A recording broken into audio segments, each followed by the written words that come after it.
All right, everybody, welcome back to the Iron Purpose Podcast. Today I have a good buddy, and I haven't seen you in a long time. You've kind of been there throughout my life in the background for for as long as I can remember. But Jake Jensen, thank you for being here, man. I appreciate you. Man, thank you for having me. It's an honor to be here. I'm really excited, just blessed to be here today. Yeah, I appreciate it. Yeah, this is like we talked about a little bit in the beginning. This is the first episode that I've done in studio like this. We got some stuff put up on the walls, and we're kind of decorating it a little bit. But you were the first one. You were christening the Iron Purpose Podcast studio with the first in-person experience. How does that feel? Oh, it feels awesome. I'm so happy to be here, really excited for this. And, I've wanted to be on a podcast or create a podcast for a long time. And, it's something that I haven't really got around to. And it's just, it's a blessing that you would, allow me to come speak and share my story on here. Yeah, man. Studio looks great. New house looks awesome. Appreciate it. Proud of you and happy to be here, man. Yeah, thank you. Appreciate that. Yeah, we go way back. I'm trying to remember. Probably the first time I ever interacted with you was when we were at my cousin's house, Cody and John. I would go over there to hang out with John and stuff, and then you and Cody would be doing your own thing. But you've always just kind of been like, oh yeah, Jake, and then like my brothers, like Jonas, when he was younger, just clung to you for whatever reason, and you accepted it, which is super cool. Like this little kid, like Jake, I'm just gonna follow you around. He was kind of your little shadow, and you embraced it. So yeah, that was really special. And then just kind of like coaching and stuff, Lake Region. Watching you guys play ball. I was too young. I think you were a senior my first year there, so I would have been 7th grade. Because Cody was a senior as well. So kind of watching you guys play basketball. As long as I can remember, you were always kind of there. So it's so cool to have you here. And then, hear your story going off to Arizona and starting up the Gorillas and moving forward. So I was like, man, I really got to get him on the podcast. And it was your idea. You're like, I want to do it in person if we can. I'm like, all right, we'll hold off. So this was supposed to be a while ago. And the momentum has built up to this moment, so it's awesome to have you here, man. You're back for Christmas. How long are you back for then? Yeah, back for Christmas. So I'm here until Sunday. So we just got in a couple days ago, so we're here from a Sunday to Sunday. I got to see my Grandpa Brown the other day, which was really cool. My parents picked Michelle and I up, my wife, from the airport, and then we drove and actually picked up some venison over by my grandpa's house, and then stopped and just had dinner with my grandpa, hung out with him, got to spend a little bit of time with him and things like that, and then drove back. And yesterday just kind of caught up on some sleep, relaxed at the house, got to hang out with my brother's little boy, Judson. Fun. It's just been some good family time. Yeah. So I'm really excited to be here and just not have a ton of a schedule. And life gets so busy, and it just seems like there's always this, and this that you've got to do every day. It's nice to be here and just not be on any sort of a timeline. And like, the only thing on the agenda is just enjoy time and live for a little bit. Live for a little bit, breathe. Especially being our own family. It's cool to meet, still, my grandparents are still alive as well, so it's cool to be able to have that. And because you never know. You never know when you're not going to be able to hang out with them anymore. So it's important, especially with all the people you could be seeing and all the friends you could be catching up with, for you to take time with your grandpa. Like that's huge. And it has shifted a lot as you get older. I think, when you're young and you're in high school and fresh out of high school, like everything kind of revolves around your friends, and, you just want to see my friends this and my friends that. And like the older I get, the more it's shifted to just, wanting to spend time around family and be around family. And like you said, you never know when that time is going to be. My Grandma Brown was like the healthiest person that you could imagine, at that age, and was just so, full of life, full of energy. And like, we kind of thought that she was going to live to be well over 100. And then, all of a sudden it's just a heart operation that, doesn't go the right way. And, she's gone, a week later after a stroke and things like that. So I think just taking time, especially living out of state, to be able to connect with family whenever possible is just more and more valuable the older you get. Right.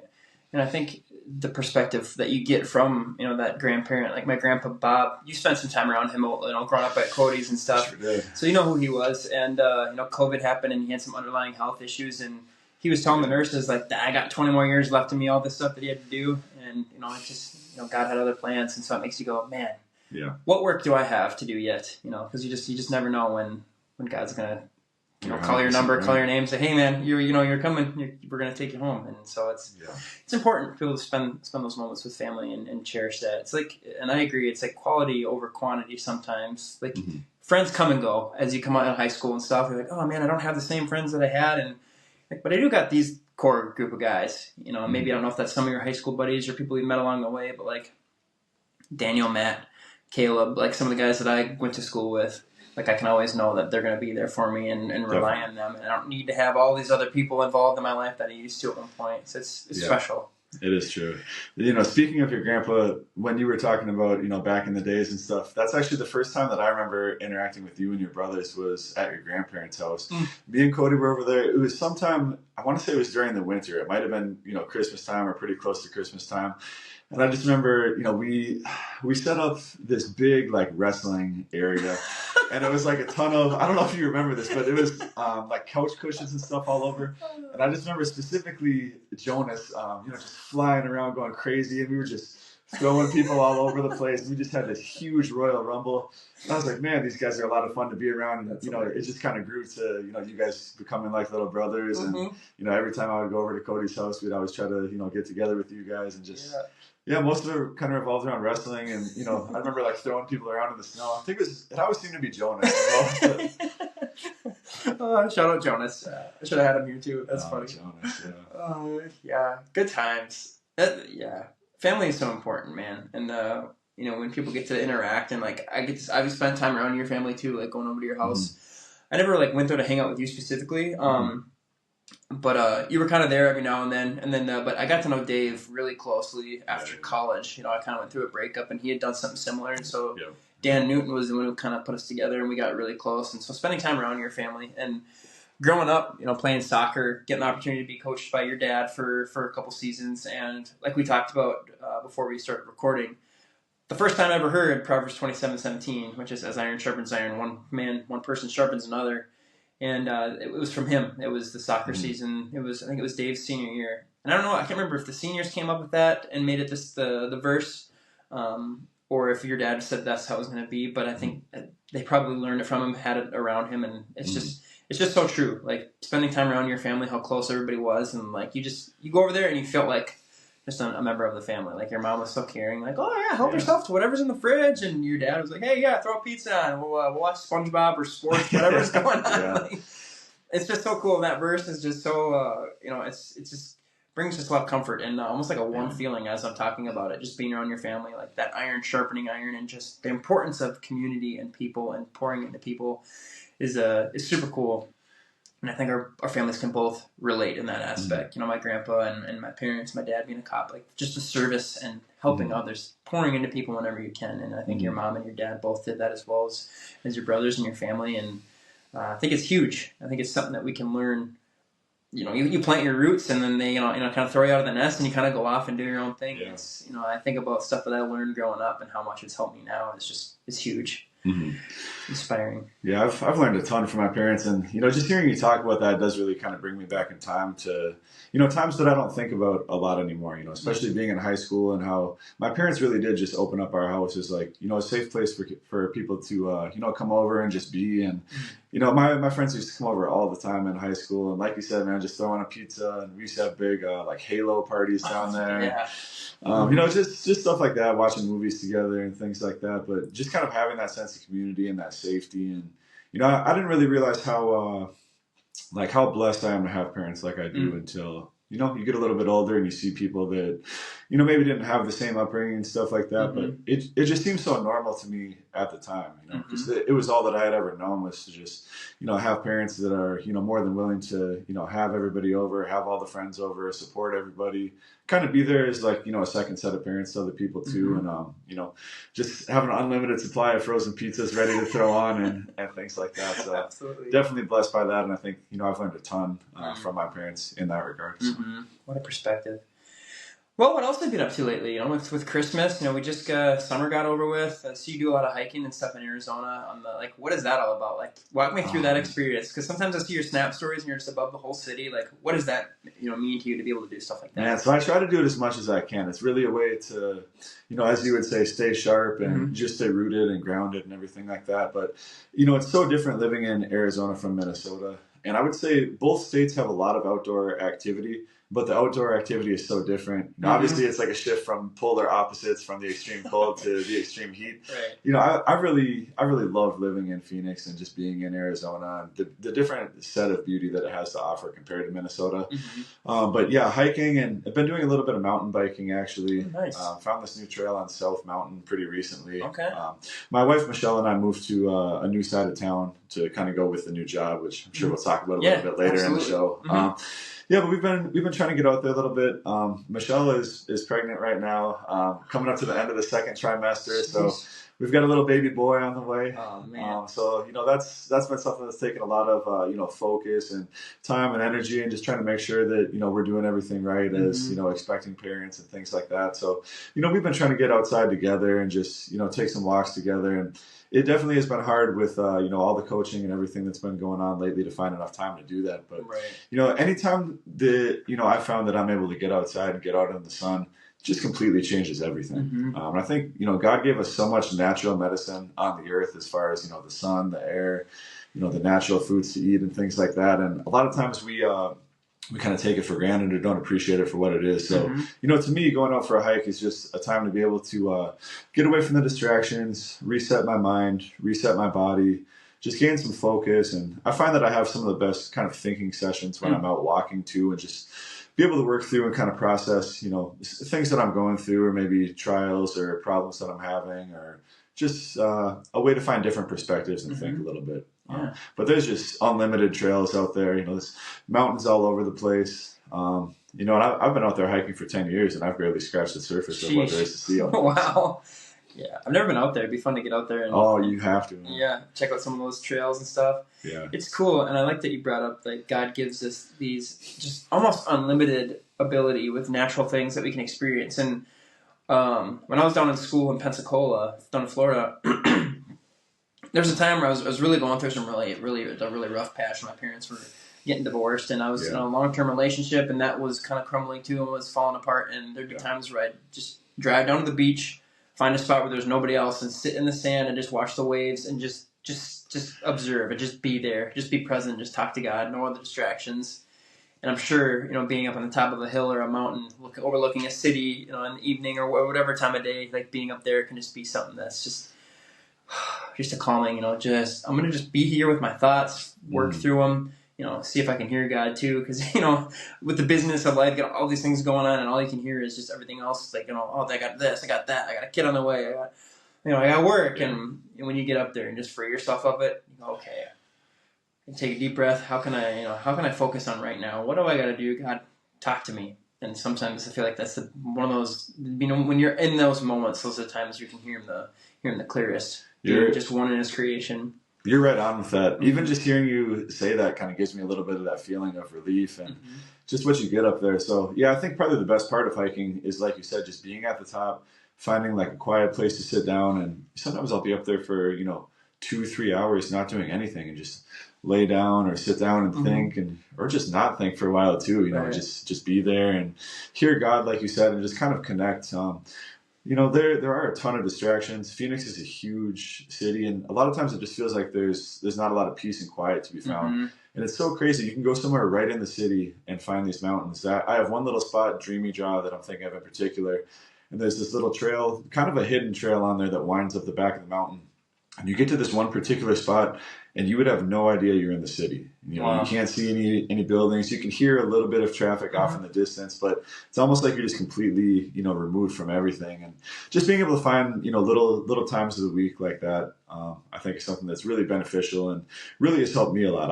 I never started hiking until I went out to Arizona because there's just not a lot of hiking to do here. Everything's walk around the woods. Yeah. I remember the first time I went, actually, it was on this trail called Lookout Mountain. And I ended up finding this little, it almost seemed like a chair that was put specially for me in the mountain. It was just these two rocks. One kind of acted as a backrest, and one was a little spot for you to sit on. And I would actually go up there almost every day after teaching that first year and just sit up there and decompress and, just live a little bit, experience life. That's awesome. I haven't spent a whole lot of time in the mountains, and I would like to, but they've meant a lot for me. And I got a tattoo here of the mountain. It's a "See you at the top," and that's a phrase I got from Michael Chandler. If you listen to the show, I reference a lot of stuff that he says. But it's people ask like, "What mountain range is that? What was that? Was it, you like the mountains?" I'm like, "Well, it's not. I mean, it's more of a metaphor for life. Like climbing. You're gonna get to the top of this mountain." And there's going to be more mountains that you're going to look at. There's never just one like peak where it's like, oh, I made it. I think there's always opportunity for growth. And there's so much that can be learned along that journey of hiking too and climbing those mountains. So It'd be cool to spend some more time out in the mountains to be able to continue to live that. But the mountains, I think of the metaphor of the mountains in our lives, the different things we have to overcome, and being able to actually walk up those mountains and get to the top and look down at the city or be there with your thoughts is kind of like, I'm climbing mountains. I can do this. Whatever I got going on, I got this. There is something special about climbing to the top of a mountain, and just that sense of accomplishment and getting up there. One of my fondest memories in my life, probably, I couldn't believe that it actually happened, but, we had vacationed out in Arizona a lot growing up, and, it's a place that my family was familiar with. We had a timeshare out in Scottsdale, and so my parents still like to come out once a year. They get a timeshare, and they're out there for a week, so just one of the best times of the year. My dad, he's had both of his knees replaced, and one year he said, we're going to climb Camelback. And Camelback is definitely not an easy mountain, not an easy hike. It's one of the more like advanced ones right in the city. There's a lot of like scrambling up at the top, kind of some dangerous terrain out there and stuff like that. And Dad, you sure I'm not carrying you want to take this on and you want to do this? And he was just dead set on it, and I actually suggested, a couple of easier hikes, and we had done some easier ones before, and he's like, nope, that's the one. I want to do this, and we're going to make it happen. And so my dad and I, we climbed it and made it all the way to the top. And, just to see him with double knee replacements, just grind it out, and kind of like the heart and determination that my dad has was, a really special moment that I'll probably, hold on to forever. Absolutely. And then we actually did it again recently. After that, it was, let's see, me, my wife, Michelle, my brother, Dave, and his wife, Shelby. My brother and his wife, Shelby, ended up not making it all the way to the top. But yeah, me, Michelle, and my dad made it again. And yeah, just a really special moment to have, for sure. Oh, that's awesome. Just family. You're just surrounded by family. That's cool. And those thoughts, those memories. Yeah. Yeah, your dad's awesome. I haven't seen him in a while. Your mom and your dad. Yeah. I'll have to maybe reach out to him, maybe get lunch with him or something. That'd be cool to catch up with him. But now, I think we'll just kind of pivot, and it looks like you wrote a ton of notes too, which is super cool. Some people just come on and they just wing it, and we get something. Sometimes we don't, but I think we're going to get something cool out of your story. So I'm going to give you the opportunity now to just kind of share your story, where you come from, and whatever you have to share. And like I said, I'll probably be taking notes along the way and ask you a few questions, but the floor is yours, man. Thank you. I just want to, express my gratitude for you having me on the show again. And, it's so cool to be here and just to reconnect with you, after all these years, and to be able to just have a chance to, share my voice and share my story, and, hope that it can help somebody else out, or, give some inspiration, or, help somebody through something that they might be going through, that they can find some commonalities. So, I guess I'll start, back to being born. So I'm from Brainerd, Minnesota. We're in Baxter, which is, kind of like the twin town of Brainerd here. Right there. So I was born here, the oldest child in my family. I've got 3 younger siblings, my sister Emily, my brother Dave, and my brother Levi. And growing up was awesome. I was blessed with incredible parents. Couldn't be born to 2 better people, honestly. And so, I was writing some notes about my basketball journey, and it really started around like age 3. Dang. And it started with a gift, actually, a basketball hoop. So my parents got me one of those Fisher-Price basketball hoops. I'm sure, most people our age listening to the podcast probably had one. But I think it was like the yellow pole going up and a white backboard and a red rim. Yep. And it was just like that little toy hoop. And man, they probably didn't think too much of it when they got it for me. It was just a toy or something cool or whatever. But yeah, that's what really changed my life. I just remember playing basketball with my dad when I was young, and we'd had a couple different balls on there. And I remember my sister Emily and myself and my dad, I want to say it was this like pink type inflatable, kind of weird looking ball. And we would watch, the NBA dunk contest and 3-point contest, and they had the money ball on there that was worth extra at the end of the rack. So that would always be the money ball. We would be just shooting different shots on there, and, doing like dunk contests and stuff like that. I remember one time, actually, your cousin Cody was over at my house when we got a little older. This was probably in high school. And I want to say this was during the NBA All-Star weekend. And, man, like I said, my parents used to have people over all the time and let my friends, come over to the house and just hang out. And me and Cody were having a dunk contest. And I remember I set up this coffee table probably, I don't know, it felt like really far at the time, maybe, 9 feet away from where this little hoop was on the wall. And I jumped and did this behind the back dunk, made it. But then my momentum took me all the way through. I smashed in the wall, just boom, my elbow put a hole straight through the wall. And I remember you just hear all of a sudden, what was that?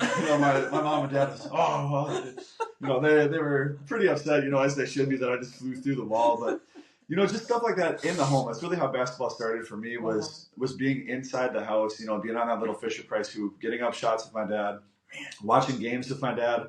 I still remember watching, Minnesota Gophers college basketball games with my dad. Mm-hmm. There were these two guys, Tarver and Archambault, I think. And he used to get so mad at these guys, just yelling at the TV and stuff. And just to see, his fire and his passion for the game, really inspired me. And I think that's kind of how I got into sports in the first place, was through having that connection with my dad. Mm-hmm.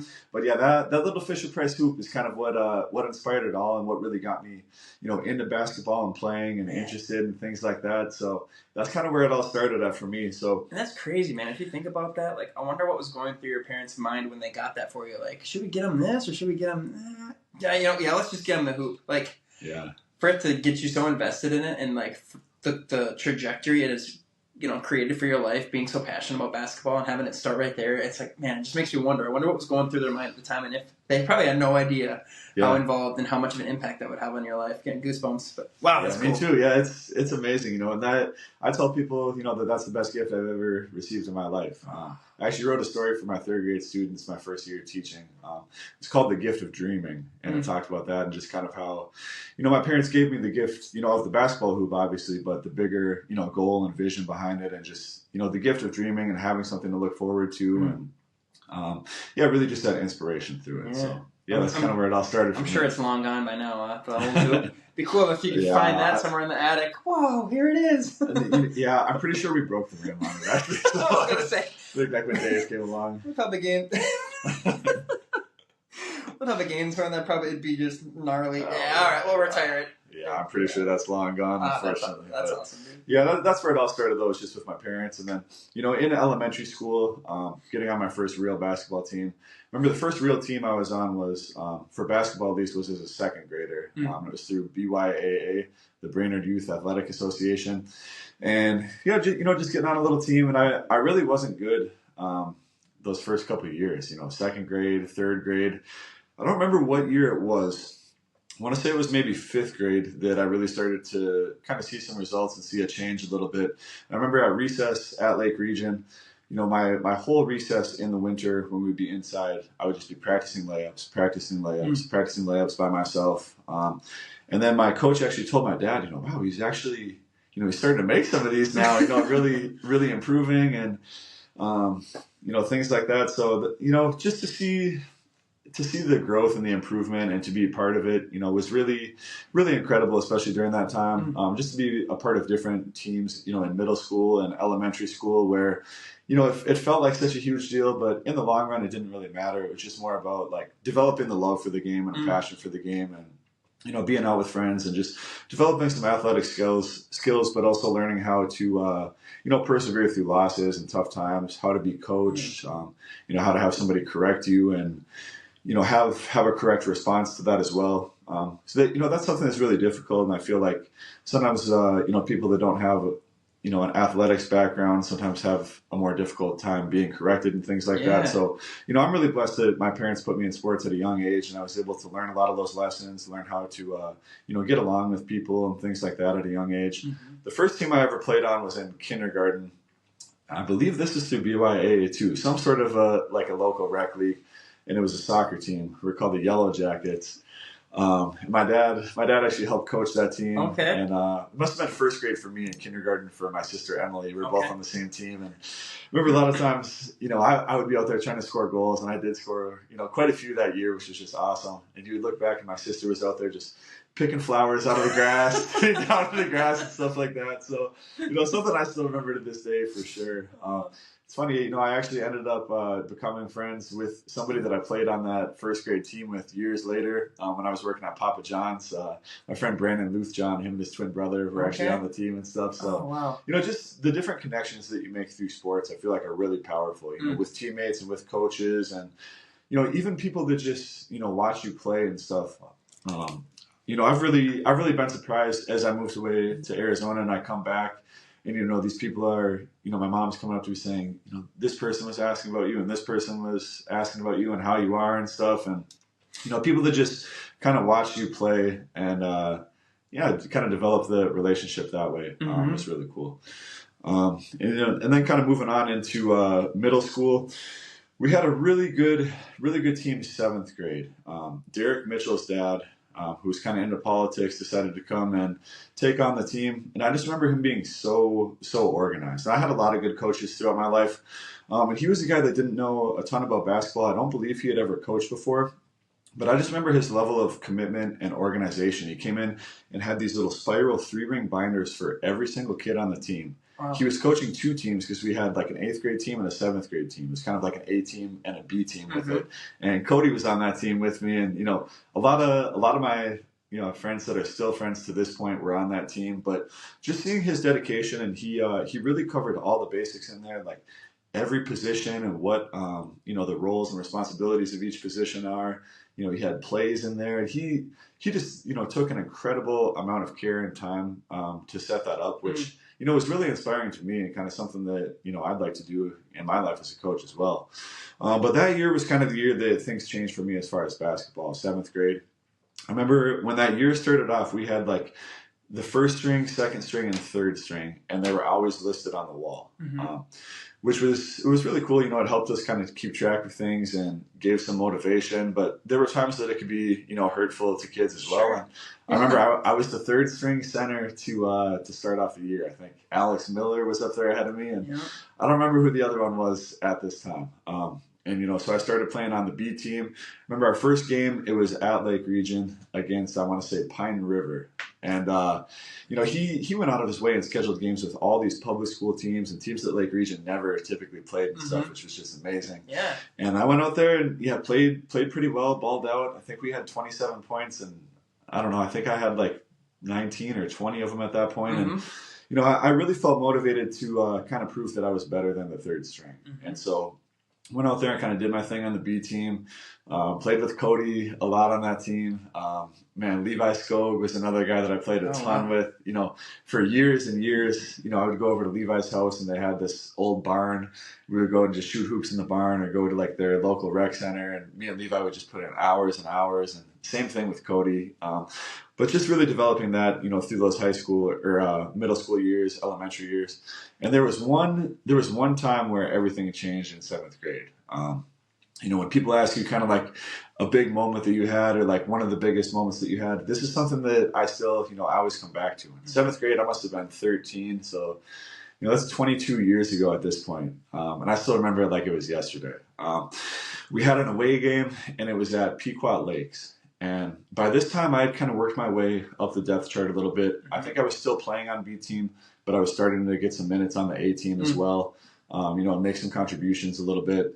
And there was one point where, I was finally named a starter on the A team, which was huge, man. It was really, really big for me. I still remember actually the bus ride to Pequot Lakes. I was sitting by Cody, and me and Cody were talking about different players. I think Ricky Davis was one of them. We were just talking about guys that we liked in the NBA. And I think the dunk contest was coming up soon and things like that, which was kind of a bigger deal when we were kids. Right. And, we got into this game. I started and, was playing okay. It was a really close game. We were really evenly matched with them. My grandparents, Grandma and Grandpa Jensen, had actually come down from the Twin Cities to see this game for some reason. And the game went on and the 4th quarter came around, and I won't say a name of this person, but the player that was an 8th grader whose starting spot I had taken wasn't super happy about it. And so a different player actually came in and said, "Hey, tell coach that you're tired because this kid wants to sub back into the game." And that was kind of a really hard thing. And I was like, man, what do I do? I'm not tired. I feel like I'm helping the team right now. I remember it was kind of a moment of weakness. I was like, Coach, I could use a break. And man, I'll never forget it. He looked at me and he said, "Nope, you're going to finish the game." Whoa. Which was probably, oh man, it makes me emotional to think about it right now, actually.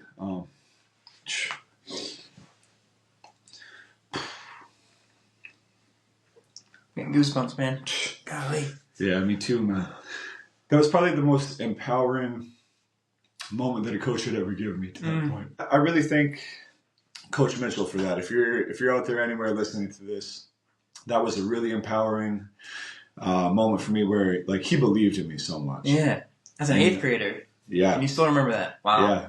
Well, yeah, that was actually, I was a 7th grader playing up with the 8th graders at that point. Yeah, wow. Yeah, so that was incredible. I still remember it like it was yesterday. So, I stayed on the court and I finished the game, and we were down by 1 point. There was maybe, 20 seconds left in the game. I remember I got the ball somehow, got it wide open at the elbow, and I knew I was going to hit it. And I think a lot of that, honestly, was from coach just saying, no, like, you're the guy, I believe in you, you're going to stay in the game. Pulled up, hit the game winner from the elbow. Wow. Man, it was just amazing. There was still some time left in the game, and so they got a shot off. I ended up getting the rebound, holding on to it, and just securing the ball. Just, to win that game was incredible. And I think that's where I really started to like believe that basketball could be something for me. So that was huge, man. It was a powerful day. Wow. Still remember too, the player whose starting spot I had taken that wasn't super happy about it up to that point. After I hit that shot and got that rebound, he could have been jealous. He could have been talking trash. He could have been doing anything on the sidelines. He was the guy that actually ran out and gave me a hug, and they actually lifted me up off the ground. Oh, man. Yeah, it was amazing. We went to a restaurant called Sibley Station. I don't know if it's still here anymore in Pequot Lakes. I don't know. I got a calzone from there that was incredible. It just that day just sticks with me so much, man. It's like kind of a turning point from where, basketball was just something that I did to where it kind of became a part of who I am back then. So. Wow. Sheesh, man. So many different things to just take from that whole, and being in 7th grade, for it to be that impactful, for it to be that impactful for you looking back and like going, yeah, this is a cool feeling. I'm going to use this in my life. And yeah, to know your story now and to see where you're at now and have it, have that like origin story, like that's when the hero, like that's when you saw yourself as a hero, like that confidence, like, let's go. Yeah, let's use this. He believes in me. Why can't I believe in myself? Like that's super powerful, man. Appreciate you sharing that story. For sure. Yeah, it completely shifted everything. Yeah, it was incredible. Dang. Okay, so from 7th grade on, you're the hero of the day. Now what? What happens after this? You enjoy a big juicy calzone? What goes on after? So then, moving into high school, and we were terrible for a while in high school. I remember Lake Region would play a lot of the public schools, and we would just get clapped by 50, 60 points sometimes, and there'd be teams that would full court press us, and we'd be having trouble just getting the ball past half court a lot of games. And I still remember a lot of those guys that I played with, and going through terrible seasons, and then kind of stacking and building up and going through good seasons with those guys was really memorable too. I had a lot of ups and downs in high school. I want to say my freshman year, I had some big experiences too. I had really high expectations my freshman year because, like you said, kind of being the man in 7th grade, and then 8th grade, me and Levi Skog went out and dominated that season too and played really well together and things like that. And then freshman year coming in, I expected to be on varsity. I think most kids kind of think they're a little bit better than they are. And I think that was probably the case with me at that time. Sure. I remember going through like the first practice with Coach Newton. Man, I miss Coach Newton. That guy was awesome. And so he had this thing called the ritual, which at the beginning of every practice, did you ever partake in that? I did not. You're a little younger. Okay, yeah. So my first year was with Tim Miller. Okay. So. Yeah. Okay, so Coach Newton had this thing called the ritual where we would do this warm up, and it was like all symmetrical and like planned out perfectly. Everything was like perfectly even about it, and like you could tell he'd just been doing it for years and years, maybe even decades. Coach, I'm not sure. And I remember dribbling behind the back and between the legs and thinking, okay, like me and Jesse Schutte are the only guys on the team doing this, dribbling behind the back and between the legs and stuff like that. Like I'm probably going to be on varsity, and then I wasn't. And so, it is what it is. And, I was happy to be on JV and playing pretty well on JV and things like that. Man, I love Coach Newton. He's a great guy. He inspired me a lot and, really helped me a lot as a player and as a person. But I do remember there was one comment that he made that stung me deep one time. And it was as a freshman. I believe somebody on the team had gotten injured. And I really saw myself as somebody that could step in and help the team out. And he said, man, if one more person gets injured, we might have to bring Jacob up to varsity. What a scary thought that is. And he laughed about it. And I'm sure he didn't even mean like anything by it at the time. But to me, man, it was like, man, like my coach doesn't think that, that I'm ready to compete on that level and things like that. And it kind of hurt, man. And then I do remember finally they took a trip to, I want to say it was Faith Baptist or Pillsbury or one of those smaller colleges. Yep. We took a trip and, went on a tournament to one of those, and I was invited to come with. And I just remember thinking, man, this is my chance. I can't wait. I'm going to get on the court. Probably going to go off, things like that. And, I didn't play a single minute in that tournament. And I remember one of the seniors at the time was really not very kind toward me. Basically told me that, I shouldn't be on the team and things like that. I'm not going to say his name either, but if he's out there, I'm sure he remembers who it is. Me and him kind of had some beef, throughout that year and things of that nature and stuff. But I remember him just, picking on me because I was a freshman a lot of the time. And, it is what it is. And so I believe at that time I would play like all the quarters of JV and then sit on the bench with varsity. Never really got in. And I remember the first time that I got in was against Sabika. And I had this friend, Aaron Campa, who was a senior. I used to go over to Campa's house all the time. Shout out to Campa if he ever sees this. He probably won't. But, man, I used to go to his house all the time. We would just compete hard. And what I loved about him was that I was 4 years younger than him, but he never took it easy on me. Like, he was going hard at me all the time. We would just spend hours and hours and hours, battling, playing one-on-one in the driveway all the time. That really sharpened me and helped me get better a lot. And it gave me a lot of confidence that I could compete with, the best varsity player on our team. And he was by far. He scored 52 points in a game later in that year. And I mean, he was one of the best players to ever come out of Lake Region for sure. And I got into that game and it was garbage time. I think we were down by like 15 points and there was probably only like 5 minutes left. And me and Eric Camper just looked at each other. And we're just like, it's time. I just remember this feeling that I had and that he had and the faith and confidence he had in me. And I don't remember what the stats are now, but I mean, I went out there and dropped like, 8 or 10 points in like 4 minutes, snagged a bunch of rebounds. And me and him just led this run and came back together. And like, it was just, we were going crazy, just assists to each other, grabbing rebounds and stuff. And I remember after that game, Coach Newton looked at me. He's like, wow, look who's mixing it up out there on varsity. And just to have that feeling of like, wow, man, like Coach Newton sees it, he believes in me and stuff. And just, to go from that feeling I had earlier in the season to, working into it. And I think by the end of that season as a freshman, I ended up being the third leading scorer on varsity by the end of the season. Dang, dude. That senior that was talking trash, I ended up outscoring him that season.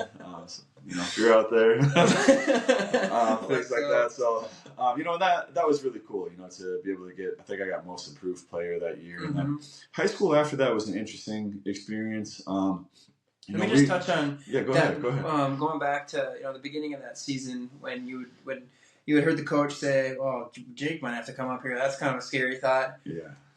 You could have let that define your career right there, and you could have said, "You know what? I'm not going to do this anymore. If that's what you think of me, I'm done." And to switch his mind around from thinking, "Oh, that's a scary thought," to Jake's on the court. Oh, that's a scary dude. Like, for him to think, just saying the same thing, but just the different of depth behind it. Like, him not believing you to now these other teams, you're scared that Jake's going to be out there because he's going to get out there and he's going to outwork you. Like, that's what a mentality to have, especially in basketball. Like, you kind of talked about, too, like, on a smaller team or, like, being with Lake Region and having these different coaches and playing ball. Like, people say, oh, yeah, he's out there just a kid having fun with the ball. But, like, for you and what a lot of people missed out on is, like you said, the opportunity to learn all these life skills, like overcoming adversity later on. Maybe you have a job opportunity and it gets turned down. Jake, we're not going with you. We're going with this guy instead. You could go, oh, dang, I guess this isn't for me. I'm going to give up. I'm going to, all right, that's it for me. But what you learned at such a young age going through those moments is, they may think it's scary for me to be out here. They're nervous but I'm going to show them how scary I can be to other people, to the competition, to whatever, to my demons, the enemy that's trying to come after me.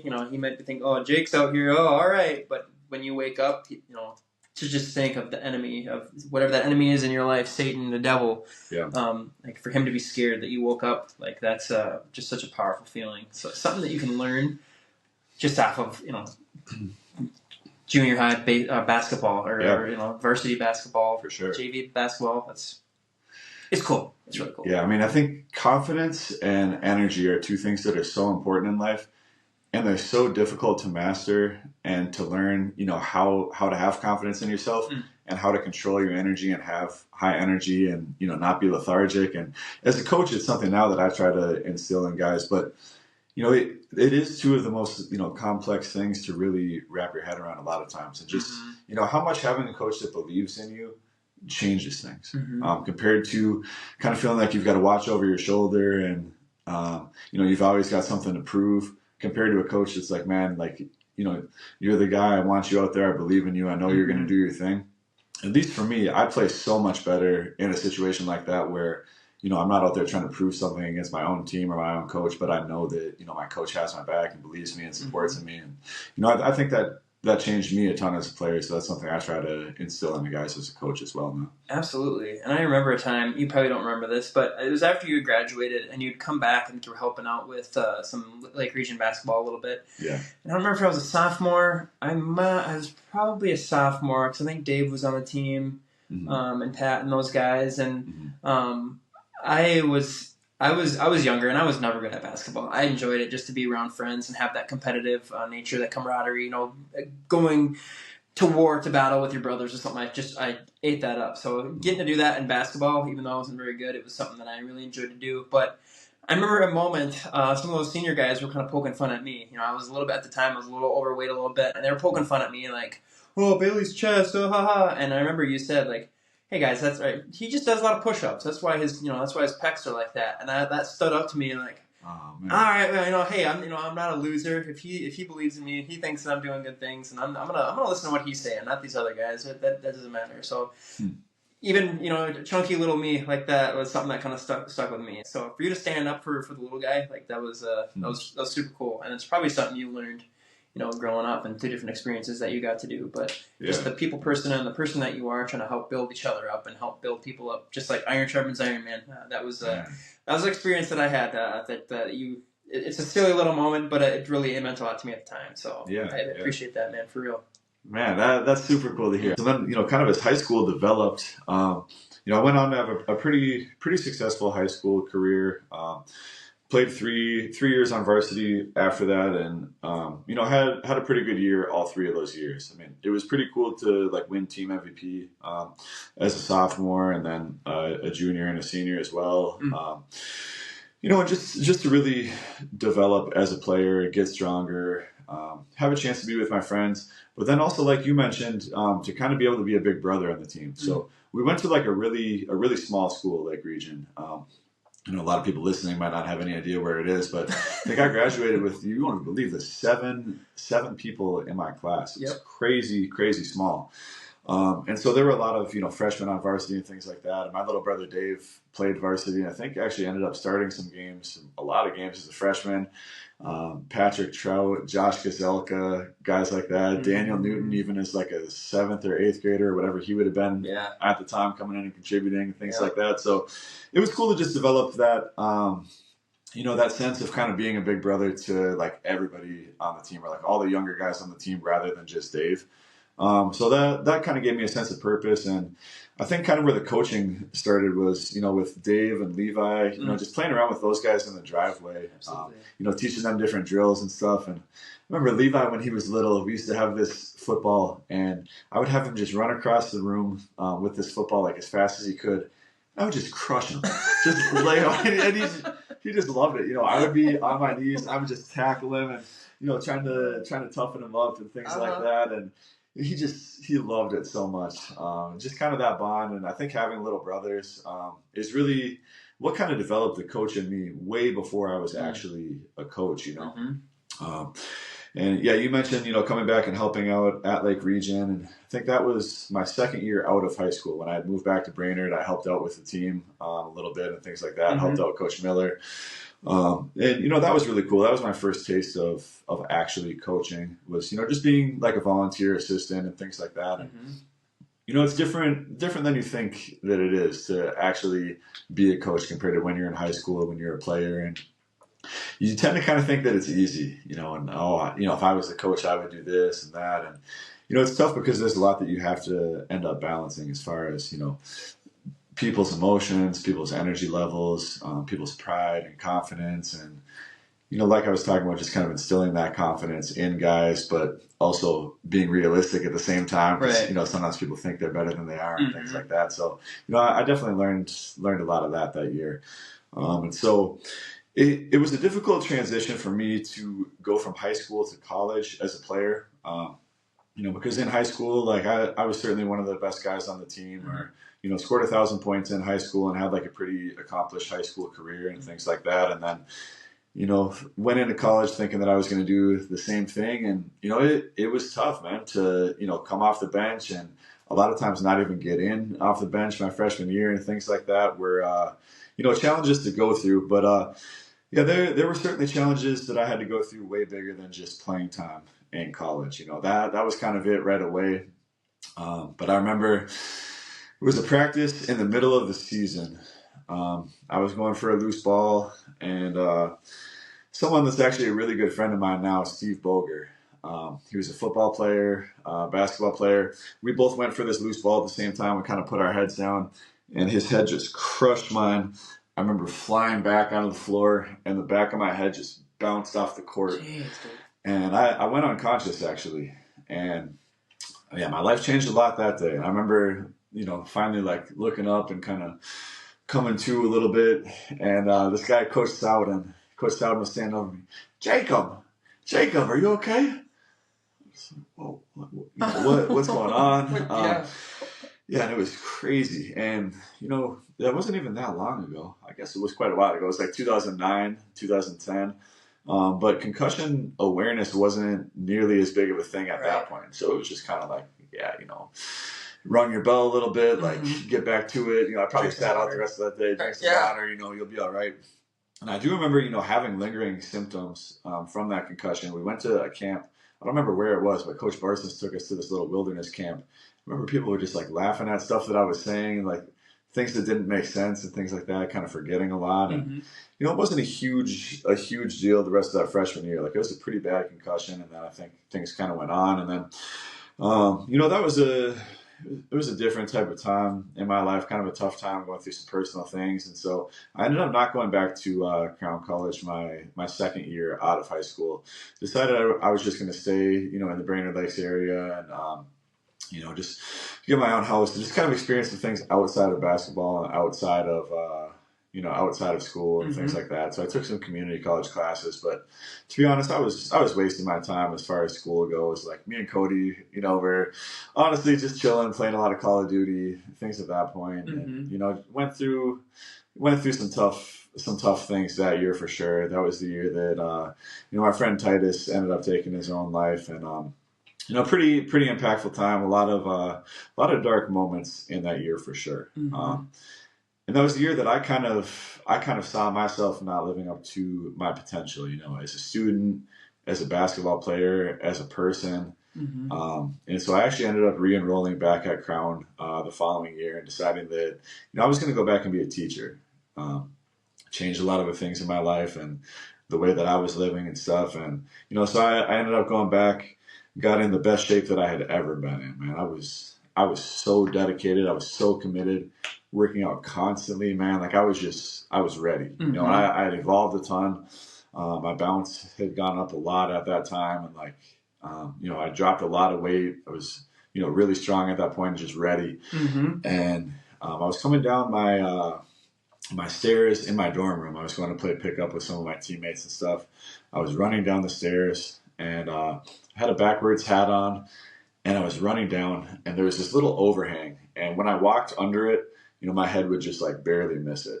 And I was running. And so I must have, pushed myself forward a little bit. So I went, running as fast as I can down these stairs to clipping the front of my head on that corner.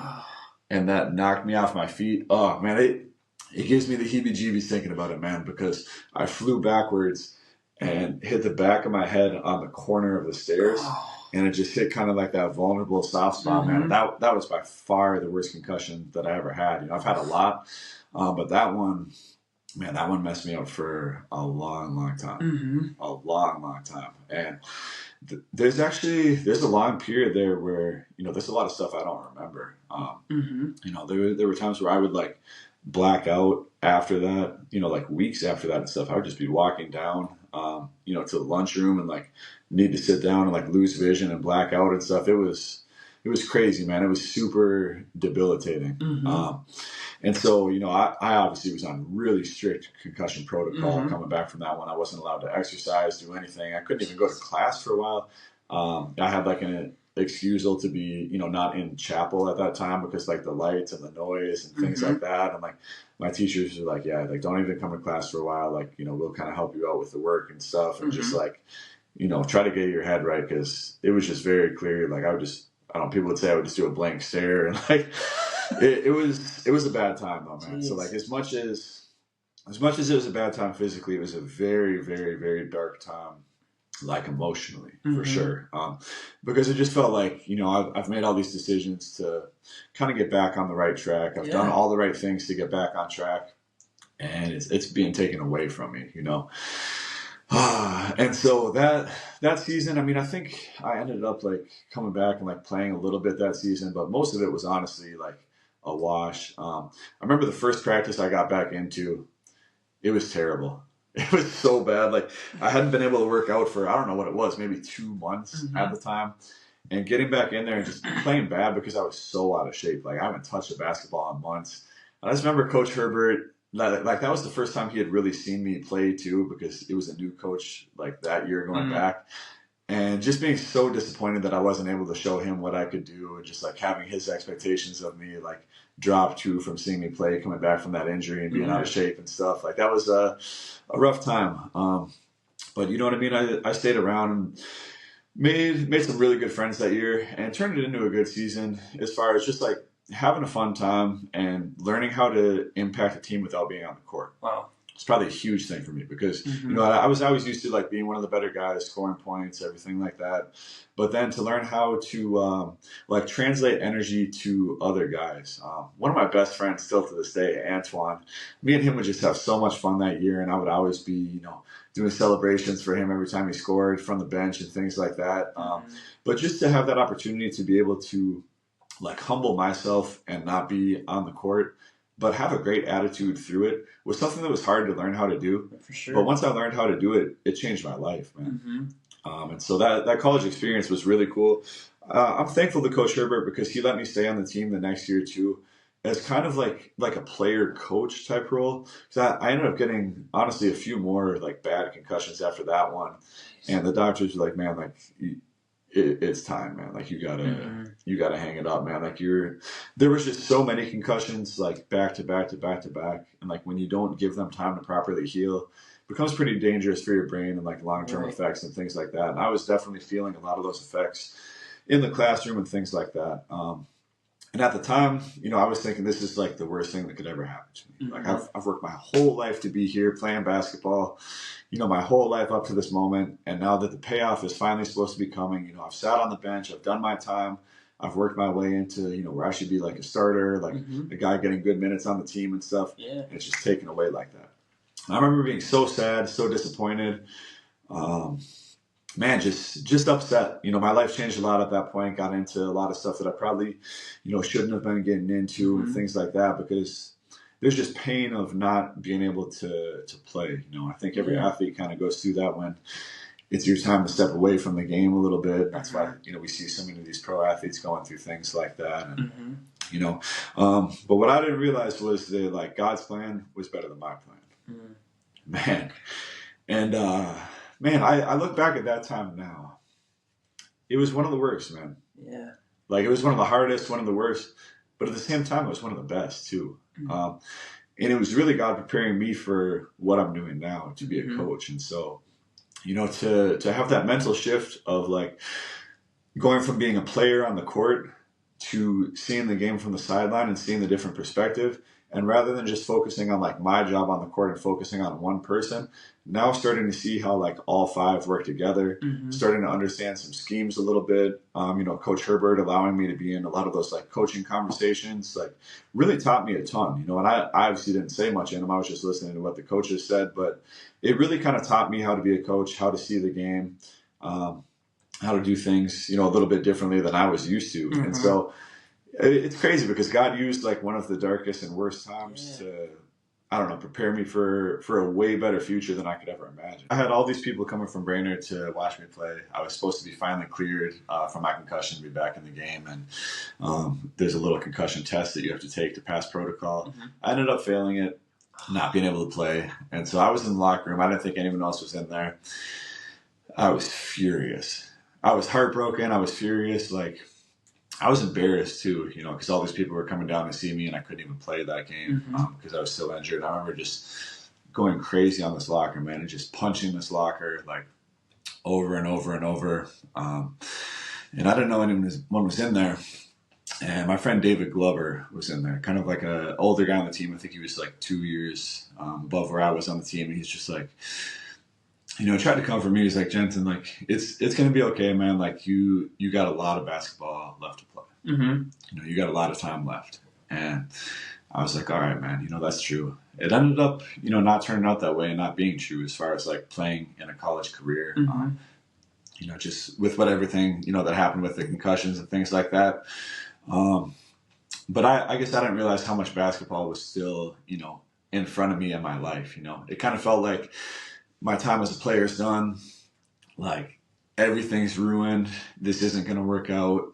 Like, you've wasted your whole life, like, training for this, to be a college basketball player for nothing. And, that's a lot of the stuff that was going through my mind at the time, And now, 35 years old, and I'm probably more involved with the game than I've ever been, So it's just really cool to see how God's, like, used all of these experiences to, like, shape me to be a better coach. I've had coaches that believed in me deeply, coaches that were tough on me and maybe it felt like they didn't believe in me at times and things like that. And like how little pieces have been taken from every experience that I've had to kind of shape who I want to be as a coach. So, after I graduated, worked as a substitute teacher in a few districts, got a job coaching freshmen at Waconia High School.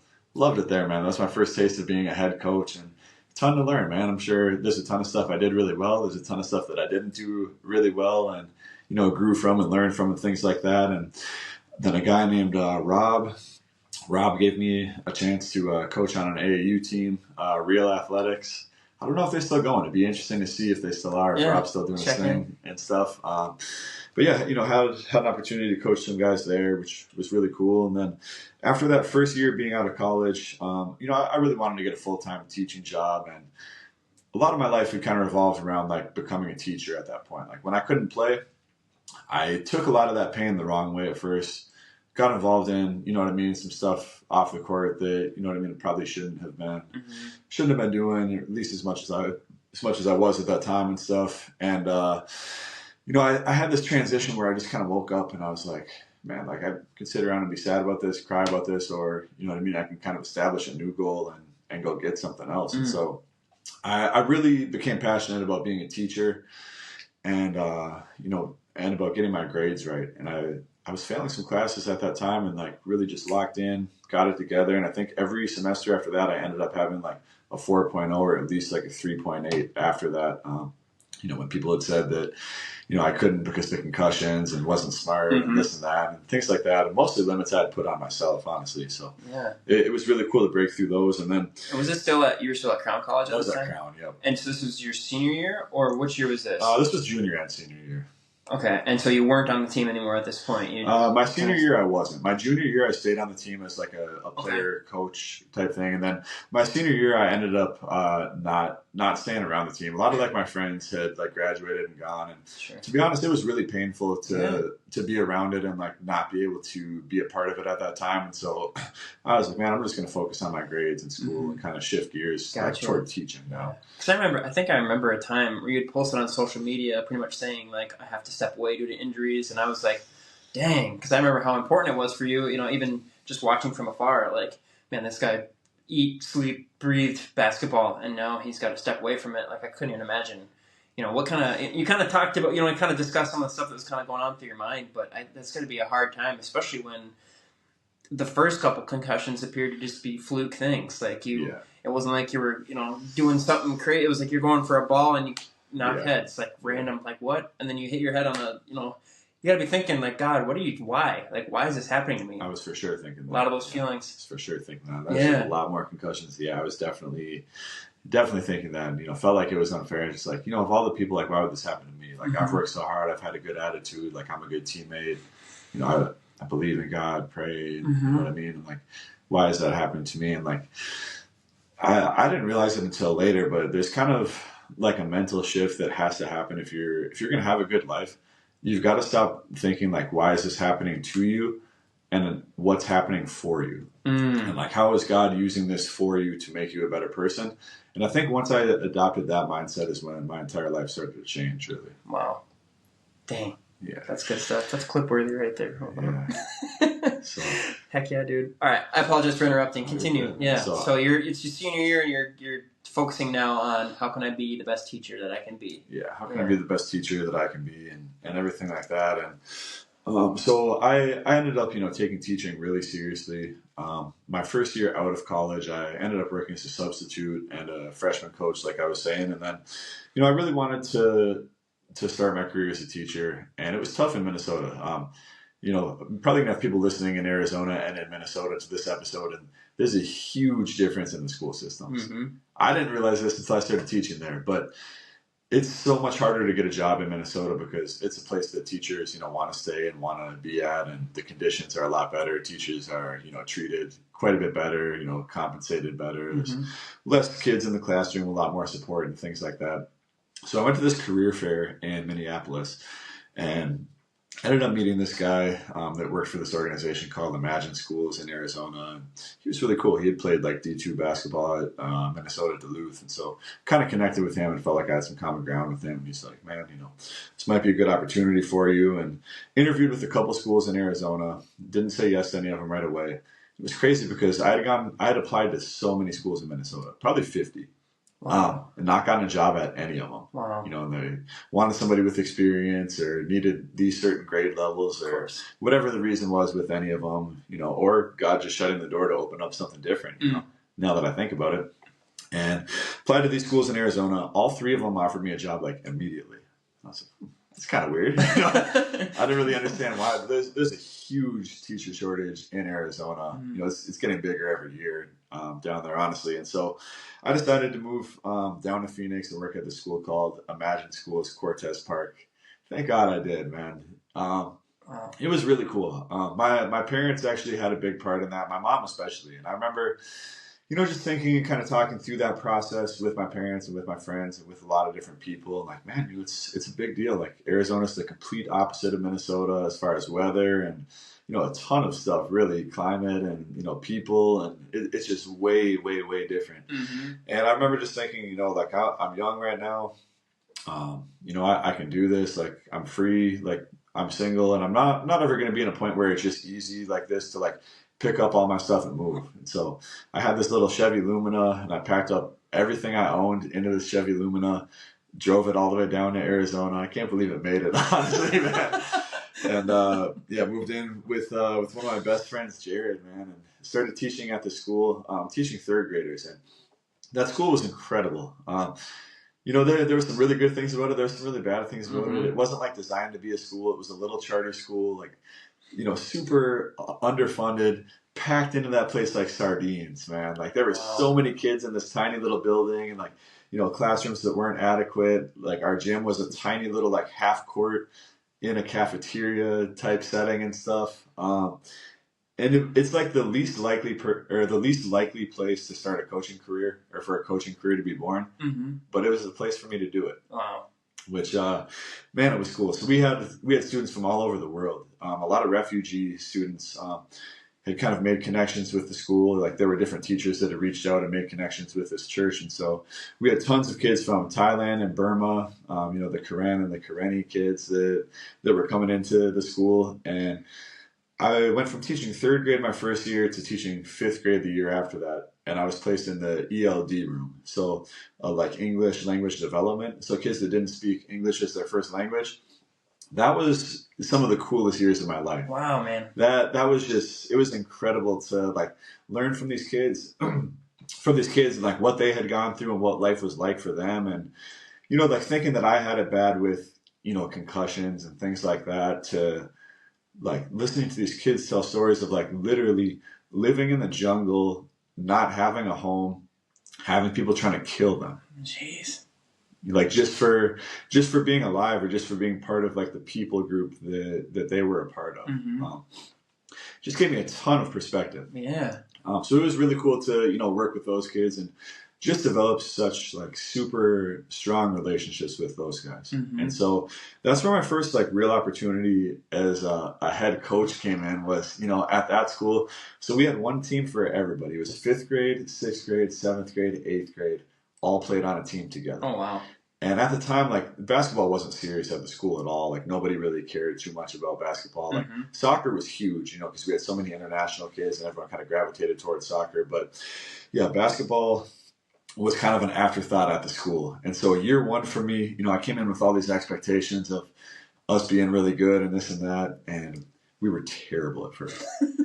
Like, a lot of kids just didn't know how to play. Like, I remember our first game, we went to a school called Shealy Farms, and we had so many, like, traveling violations, backcourt, because kids didn't know what a backcourt violation was, because we just had, like, a half court to practice on at the school and stuff they never played before.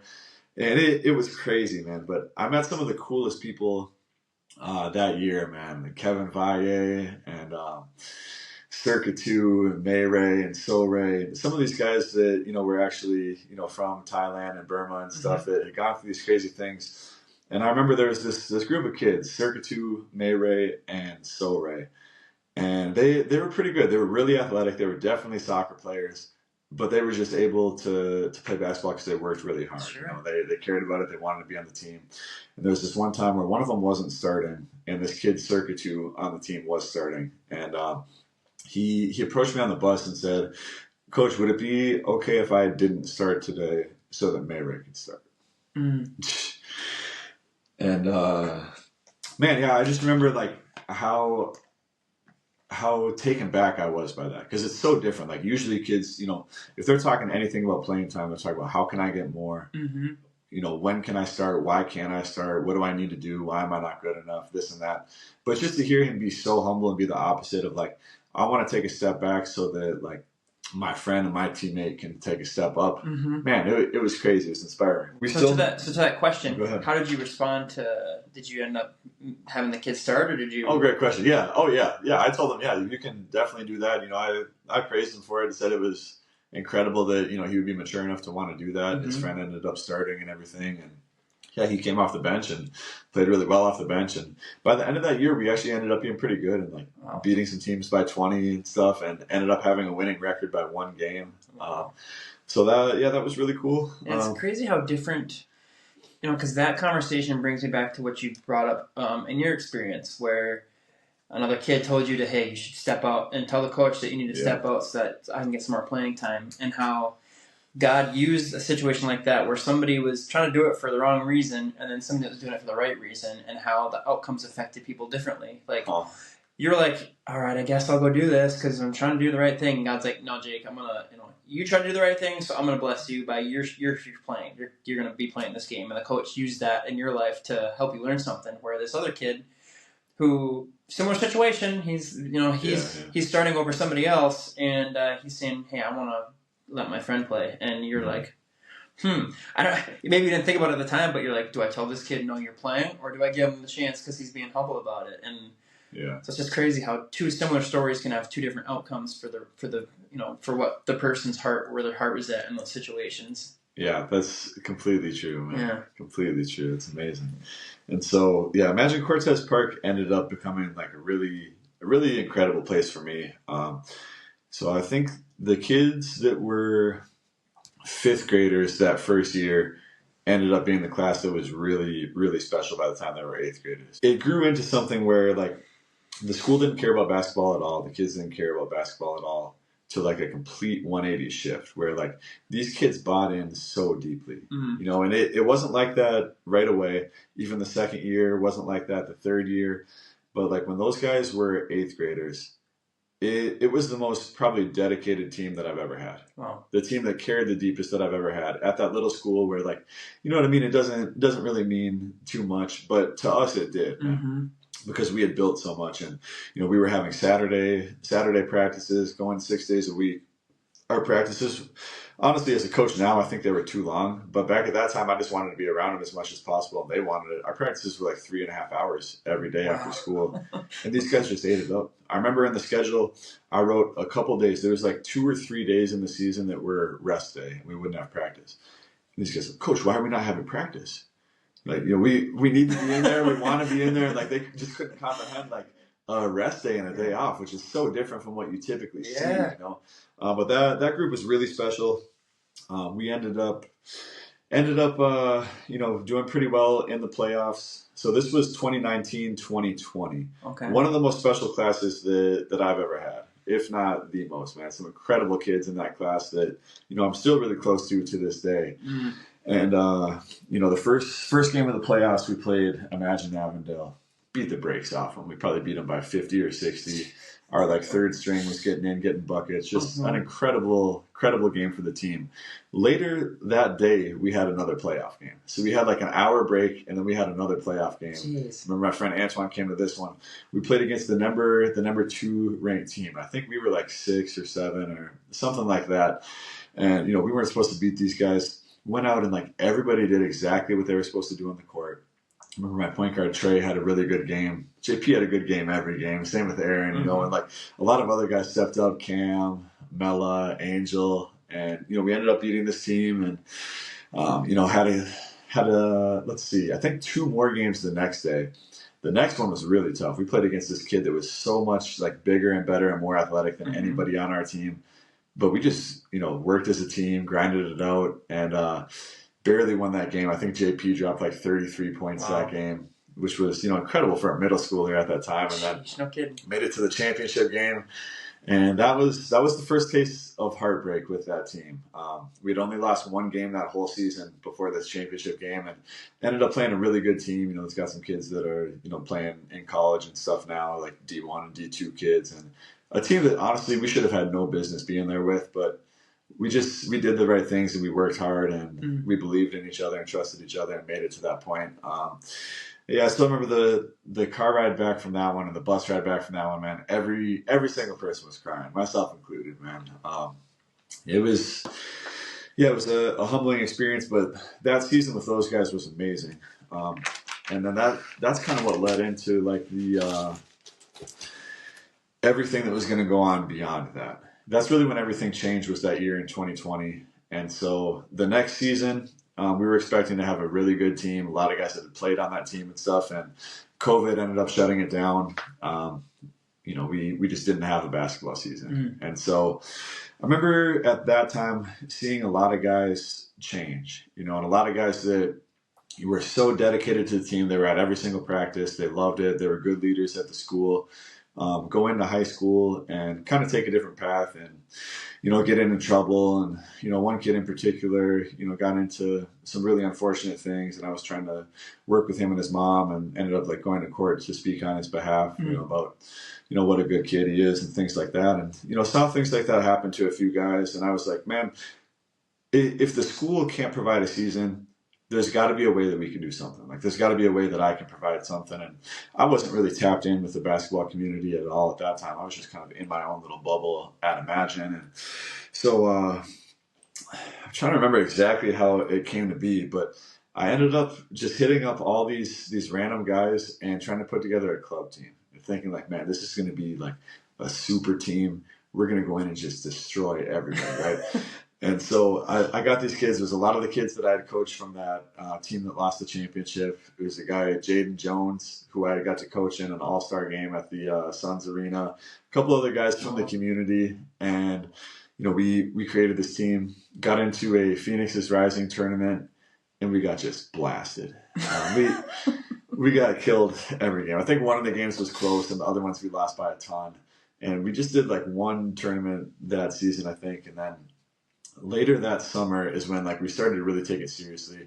The principal, Jason Whitaker, was like, yeah, you can use the gym for free. Wow. Just a little half court cafeteria or whatever. But we were in there all the time. Like it was such a cool family environment. I mean, guys were walking a crazy distance to be there. Guys were taking the city bus, which in Phoenix is a lot different. And it's scary sometimes to get on the city bus. There's a lot of crazy stuff that happens on there. You know, my Avalanche broke down. I'm riding my bike to practice at the time and stuff. And it's just like this ragtag group of kids that like look like we don't belong together, look like we shouldn't, be able to do anything. And man, shout out to Jimmy Scroggins. Jimmy at the time was offering free basketball tournaments in the community. And so that was life-changing for us because a lot of the kids didn't have, money to pay club fees, and their parents couldn't pay for tournaments and stuff like that. And so Jimmy would host these tournaments for free that we would get into. And Bobby with Phoenix is Rising, she would always look out for our team and help us out as well. So those people really made it possible to start AZ Gorillas. And that's really when it started, was that summer of 2020. It would have been 2020 to 2021 that year. And we started off getting killed. We were a good middle school team, but there's just so many levels to it where these are kids that are on good high school teams, and then like the best kids from every high school team teaming up together against us and stuff. And we just weren't ready for the level of physicality and things like that. And then, we stayed in the gym though. There's no way that any team out-practiced us, especially a club team. There's no chance. I think even a high school team at that point, we were just in the gym constantly.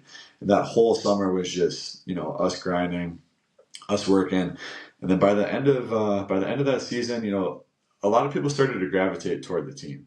And it was crazy because, it just started off being like this group of middle school type kids that are now freshmen.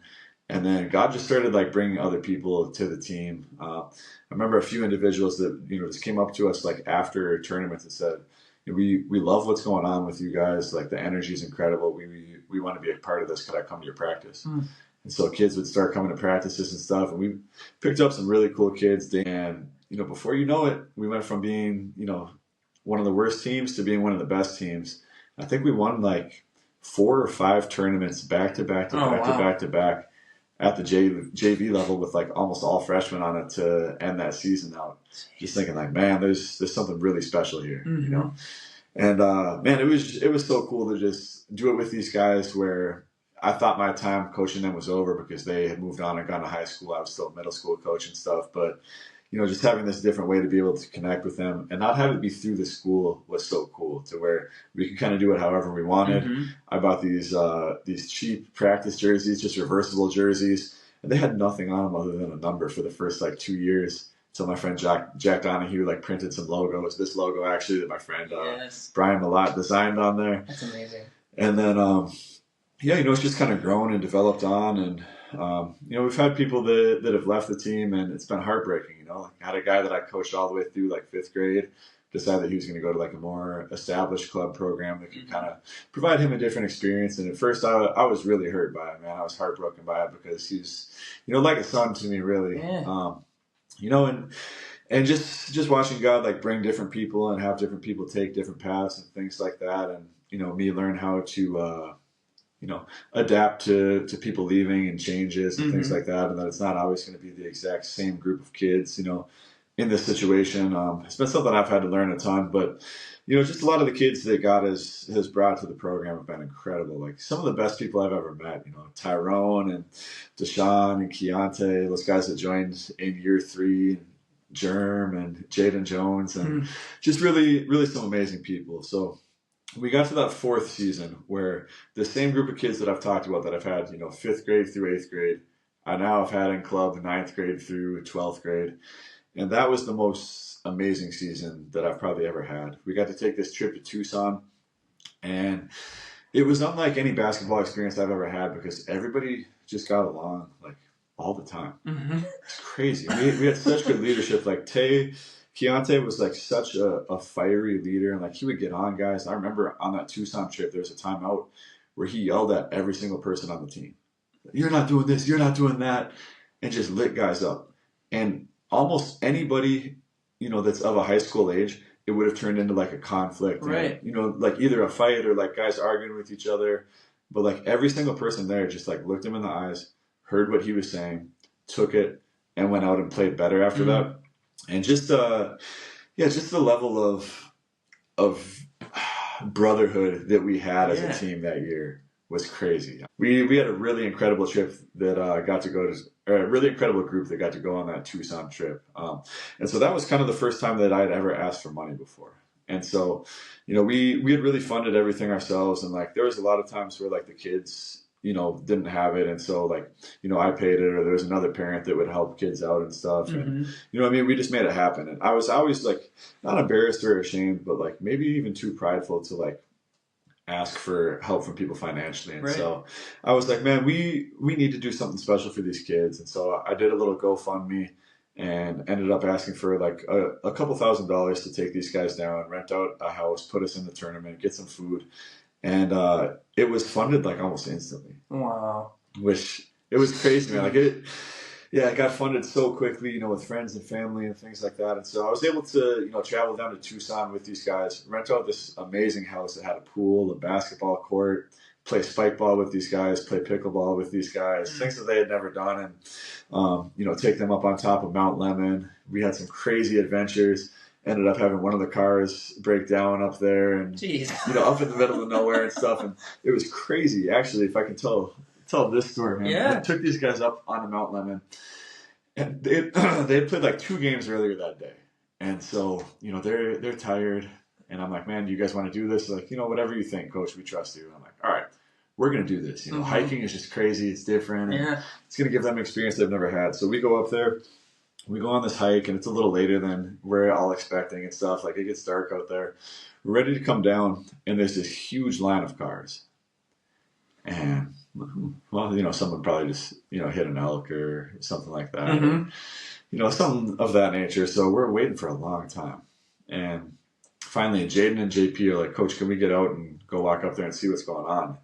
And it took them forever. Finally, they come back, and they're like, yeah, you know, something's going on. The police have everybody stopped, and they said we could be up here from anywhere from like 1 to 5 hours. They're doing an investigation. Oh my goodness. I was like, an investigation? You know? So I've got, you know, all these parents that have entrusted their kids to, you know, be with me that weekend. We're out of town. Like, you know, they're all with me, and something like that is going on. And so we don't really know what's happened yet at that point. Finally, like, all the cars start driving. We start going down. And, man, there's this big boulder that's fallen out into the road. I swerve around it. I barely miss it. And Mike's driving a car behind me. And then a couple minutes later, we get a phone call. Mike's like, Coach, like, I just hit a rock. Like, I think I got a flat tire. And so this is a huge mountain. And, you know, it's at like a deep incline the whole way. So, you know, he calls me. We turn around, try to find him. I can't find him anywhere. What's going on? You know, I turn back around. Finally, we end up finding where he's at. He's pulled over to the side of the road, and he's got a super flat tire. And, you know, there's a lot of things in life that I'm good at. Being a handyman is not one of them. Right there. You know what I mean? And so I'm looking around like, man, you know, I'm the man here. Like, all these kids, you know, are depending on me to do this. And so I'm kind of like, all right, you know, maybe we can wave down a police officer or whatever. We wave down this officer, and he's just pissed. He doesn't want anything to do with it. He's like, man, it's been a crap show up here tonight, and this and that. And come to find out, like, a lot of stuff had gone down that night. And so he basically, like, showed me where the jack is. He's like, all right, I'm out of here. And so, you know, I'm looking around. I'm like, all right, I'm about to get my hands dirty, and, you know, Kids don't watch. They look away. Get this done, right? You know, and kind of not super knowing what was going on. Like, I've helped my dad change a tire before. Yeah. I'm not going to lie to you, man. I've never done a tire on my own before. And so, thankfully, this kid Josiah, this muscle man on the team, he's like, oh, give me that, coach. And he takes over. He starts cranking it up, man. Gets it all done by himself and just changes his tire. He's like, yeah, I just learned how to do this in a class recently, I think is what he said. And so got it done, man. And we had this little, like, trophy, almost like a little statue of a gorilla. And so, you know, presented him this award. Said, you know, Josiah's the gorilla of the week, came in, you know, manned up when we needed it and things like that. And I didn't know it at the time, like, how much it actually meant to him. But he was one of the guys that had joined the team, like, later on. And he had kind of felt like everybody else on the team like had their little friendships and like groups and stuff already, and he was like the new guy coming in. And he said that, you know, when that happened, he kind of felt like that was his moment where like he really like became deeply a part of the team and like really found sense and purpose and belonging. So just another way they got to do something like that went wrong to create like a cool opportunity to help kids out. And then, you know, when we got back, we actually and you're up there just trying to have a day with your team. Yeah, trying to have a day with my team and all these kids that I'm responsible for and stuff like that. And the thing that I remember the most about that day, though, is that there was so much that went wrong up there, and not a single kid made one complaint. Nobody said anything negative the entire time. Nobody complained about how hungry they were, that everybody's phone was dead, that they had played 2 games and hadn't eaten, that they were sore. We just had fun up there. You know, and we were like trapped in this van, and everyone was just making jokes, having a good time. Like the mentality of that team was unlike any team that I've ever experienced before. It was just amazing. And the adversity that all that went on in there, like what an opportunity just for growth and for like just to showcase what the Gorillas was like all about, like coming together as brothers, as a team. And like the fact too, like you're like, oh man, I'm not a handyman, I'm not gonna be able to do this. You're probably thinking, man, I'm a pussy, like I can't change a tire. Like all these things are going through your mind. Yeah, I went through there for sure. But in all reality, God was still using like moments like that to let somebody else shine. Like if if you had done that and known how to do that, sweet, cool. But it gave an opportunity for this other young kid to come up and show what he's capable of doing, and it ended up changing maybe his life, like a perspective of his life. I think so, man. Yeah. It's beautiful. So that group of kids was amazing, man. They've got a special place in my heart, and you know they all graduated school after that year, so that was. You know, that was tough on me because that was a group of kids that I love deeply, man, and still love deeply. So a friend, this was probably year 2, earlier, like 2-3 years before that, a friend had offered to do a documentary for the team. And so he ended up making this incredible, like professional level documentary about the team. And like I did some interviews and he kind of shared my story and shared different perspectives of guys on the team and helped us to raise some money for that and really keep the program going, which was just incredible. You know, an amazing time. And so, you know, that really gave us opportunities this last summer to do some stuff we'd never gone before and take the kids to Las Vegas and buy new uniforms. And, you know, for 4 years we used those like beat up practice jerseys and like we finally got like some nice uniforms that modeled after like the old Minnesota Timberwolves ones. You know, so that was crazy. I'm super grateful to Silas that he created that documentary and just, you know, gave me a voice and a platform to share what I was doing with the team and, you know, a lot of the stuff that the guys had gone through and things like that. And what's really cool now is that, you know, when those guys were in 8th grade, I thought it was over, you know, because they had moved on to high school. Once they got into, you know, graduating high school, I kind of thought everything was over with them and their time as a Gorilla was over. And, you know, a lot of them will still come up and say to me, Coach, like, I'm a Gorilla for life. And it's so cool because they come in and they help out as coaches now. And they're like my assistant coaches and they come in and, you know, pass down life lessons to these other kids. And like, that might be the thing that I'm the most proud of is like more than anything that any of them have done on the court is who they've become as leaders and the coaches that they're becoming now is just incredible and inspiring to see, man. It's amazing. And so that's really, really, really cool. And to be able to still, we did something cool over the last year. We actually created a men's league team. So now I'm able to play on the team with these guys. Wow. And thank the Lord, man, I haven't had a concussion in years now. So, you know, I'm actually able to like play safely and be out there with these guys that I've coached for so long and like finally be teammates with them now. It's amazing, man. We actually won a championship our last season, and that was probably one of the best moments of my life, man, when we won that championship. It was just, you know, amazing to be there with these guys that I've seen come up from little kids, you know. So. And be a part of that with them. Yeah. What are just like the culmination of everything you've been through, all the highs, all the lows, high school and beyond. Yeah. To be able to come with them like that as a group of guys, like it's just so much more than a ball. Like. It's so people much don't more. understand. Man. Yeah, I'm not a big basketball fan. Never really was. Same with like football and stuff. I'm a big football fan, but just again, like we talked about through this whole episode, like there's so much more to it, and so many more lessons you can learn from it, and like relationships, like you said, that you build through it. Like that's the gold right there. That's the gold.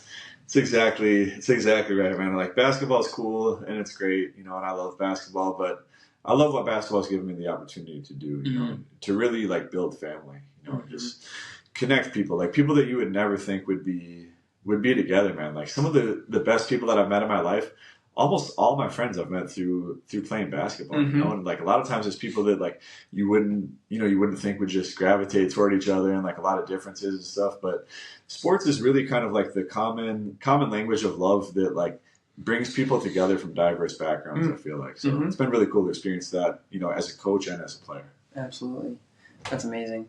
So is Gorillas, is it still going on now? I know you're kind of taking a different role at a different school, you said. So what kind of happened since then? Yeah, so right now I'm in an interesting situation. So I actually just took over as a varsity head coach at a school called Sierra Linda. So, it's kind of a new chapter for my life that I'm really excited about. I've wanted to be a high school head coach for a long, long time, and you know what I mean. Worked as an assistant coach and a freshman coach and a club coach and a junior high coach, and like all these things to lead up to it.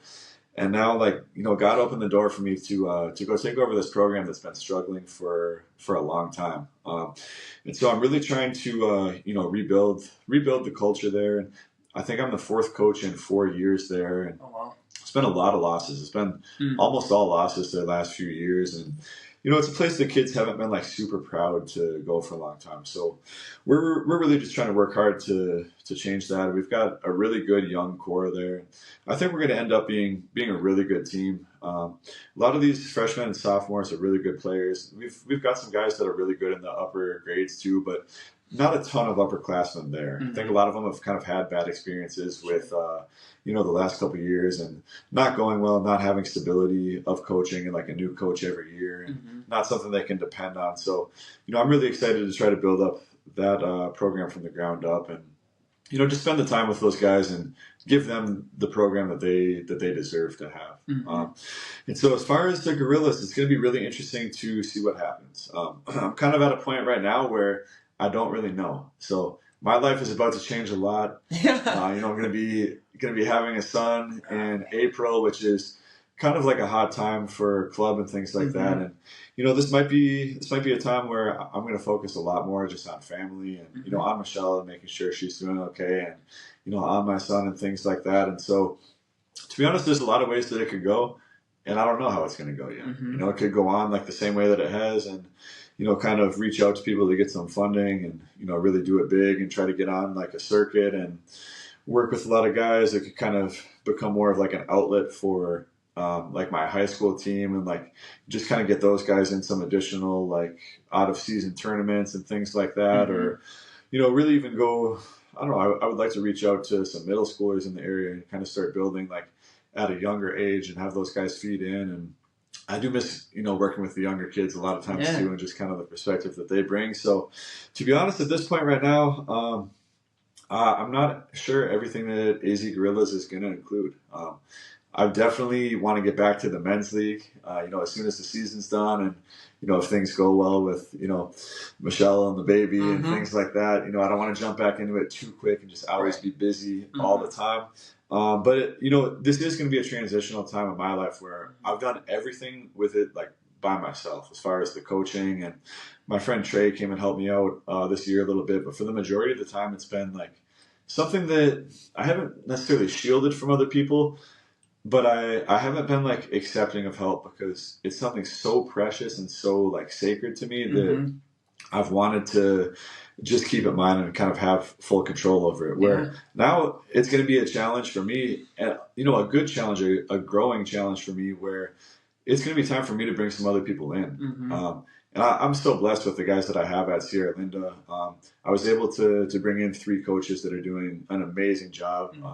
Coach Alex, Coach Keem, and Coach Isaiah. And, Coach Trey wants to be involved as well on the club side. So I do have some other guys that can help me, run the organization and things like that. But honestly, it's going to be one of those things where I just really need to listen and be adaptable and kind of listen to God's call and make sure that basketball isn't consuming my entire life.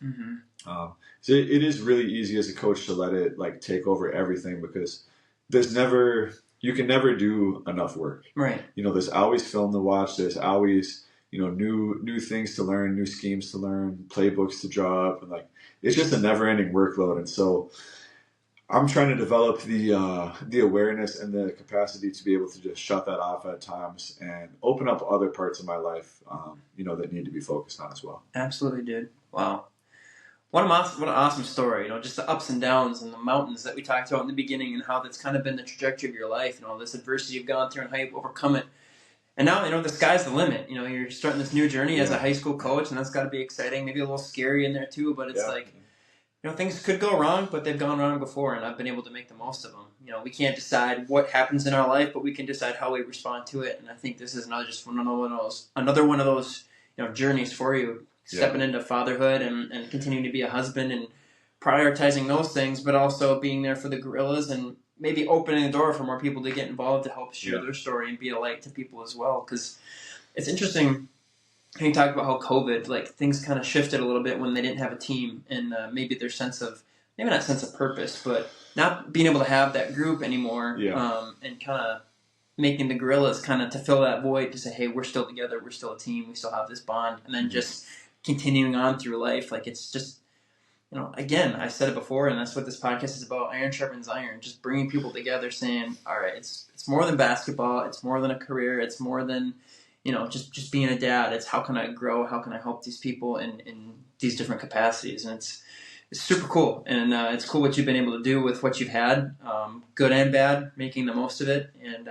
going forward in the future, it's exciting to see what God has for you. And, I've recently become a dad, and it's been one of the most amazing experiences. Words can't even describe it until you actually get to experience it. But, all the stuff you've been through, man, you're going to be a heck of a dad. And I think this kid is going to have a lot to learn from you and what you've been able to build. And being able to take this journey, for you to be able to pick up that basketball hoop, or maybe it's something different and what that it'll be for that kid, growing up and the difference that it'll make. So it's crazy to think about all the opportunities and the potential for where your life's going to go next. It is. I'm excited to follow it for sure. Thank you. Thank you. Man. A couple more questions before we wrap up, because that was a fantastic story. But when it comes to staying sharp and you got all these different avenues, we kind of talked about a little bit, how you go on those hikes and stuff to kind of get get grounded. What else do you do to kind of make sure that you're able to continue to pour out to other people? And maybe you don't. Maybe you're just continuing to pour, and that's just, it is what it is. But I had my sergeant, he sent me a video the other day, and it's in relation to law enforcement. But he said, imagine you're at a call, and you're just getting the brakes beat off you. You're going in and out of consciousness, and you think this is it. And you call for backup, and they're coming. And you kind of look up, and you see a squad car, and you see an officer get out. And that officer is you. Are you happy or are you sad? Or are you scared or are you nervous? The backup that just showed up to save your life is you. How do you feel about that? And for me, it's dang, okay, well, what can I be doing? If my son cried out for help, or if I was a little kid and I cried out for help and the dad that showed up was me, am I okay with that?